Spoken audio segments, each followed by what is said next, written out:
All right, let's bring in Jim Carafano, retired Army Lieutenant Colonel and Senior Counsel to the President at the Heritage Foundation, and Dov Waxman, Professor and Director of the UCLA Center for Israel Studies. Gentlemen, thank you both for being here. Before we start talking, I just want to play some sound from the Israeli ambassador to the UN talking on Your World earlier today about the potential for a ground operation by Israel. Here's the Israeli ambassador to the UN. I'm not saying there will be a ground operation and where. The goal is to obliterate their terrorist infrastructure in such a way that these atrocities could not happen again. This is the goal. We're focused to achieve it, and we will do whatever is needed. And Jim, since the ambassador spoke on Your World, we've had this word from the UN that the Israeli military is telling all Palestinians in the northern end of the Gaza Strip to go south. Does that strike you as a clear indication a ground invasion is coming?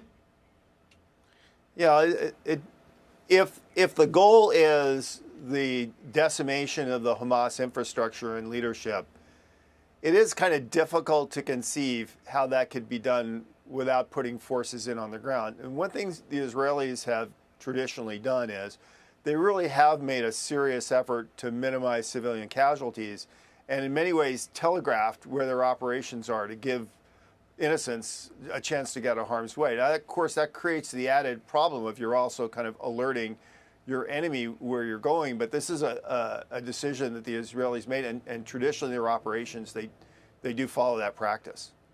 Professor Waxman, we've seen before, history tells us, 2006, for instance, the Israeli army went into the northern Gaza Strip after the kidnapping of the soldier Gilad Shalit.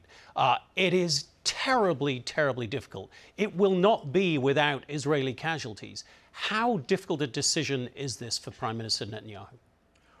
Well, I think it's a decision in many ways that he's compelled to make because the Israeli public is demanding this. I mean, the Israeli public are insisting that this military operation not be a repeat of the previous military operations that left Hamas in place.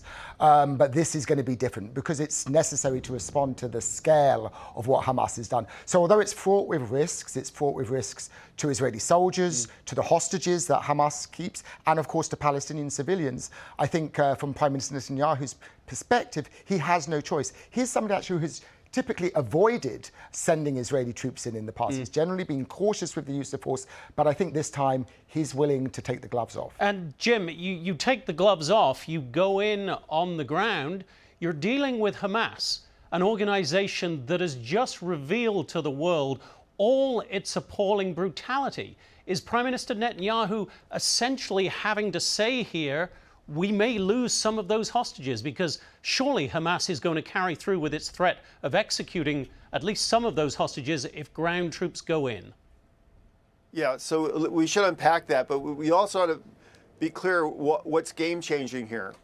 So before, the Israelis had to physically go into Gaza to clean out a problem. And then what happened is they discovered how difficult that is, and so they stopped doing that. And the Hamas response to that was rockets. So they would pummel Israel with rockets to force them to go back in on the ground, and again, to have this situation. So what do the Israelis do? They create Iron Dome and air defense, and essentially they take the missiles, and what that enables them to do is protect the Israeli population, and so then the Israelis could decide when they needed to escalate. Now what Hamas has done is they switched up the game, and they found a way to get and attack Israeli innocents on the ground, and again forces this confrontation on the ground. So the hostage thing, look, this is just very grim, what I'm going to say here. First of all, we know that this operation took months, if not longer, to plan. So that means they were taking the hostages were pre-planned. It's going to be very difficult to find them, very difficult to get at them. And remember, the end state here is maximum pain for Israel. So they'll kill the hostages rather than give them up. And Professor, very quickly, you may destroy Hamas leadership now, surely there's just a new generation waiting, just very quickly in 20 That's seconds. right. I mean, the obvious parallel here is Israel's invasion of Lebanon in 1982, which was intended to destroy the PLO. It led to an 18-year-long quagmire in Lebanon. Israel only was able to withdraw from southern Lebanon in 2000, and it gave birth to Hezbollah, which was a far more capable adversary. So there's many dangers of going in. It's much easier to get in than to get out. Professor Jim could talk to you both for hours. We'll come back to you later. Hey, Sean Hannity here. Hey, click here to subscribe to Fox News YouTube page and catch our hottest interviews and most compelling analysis. You will not get it anywhere else.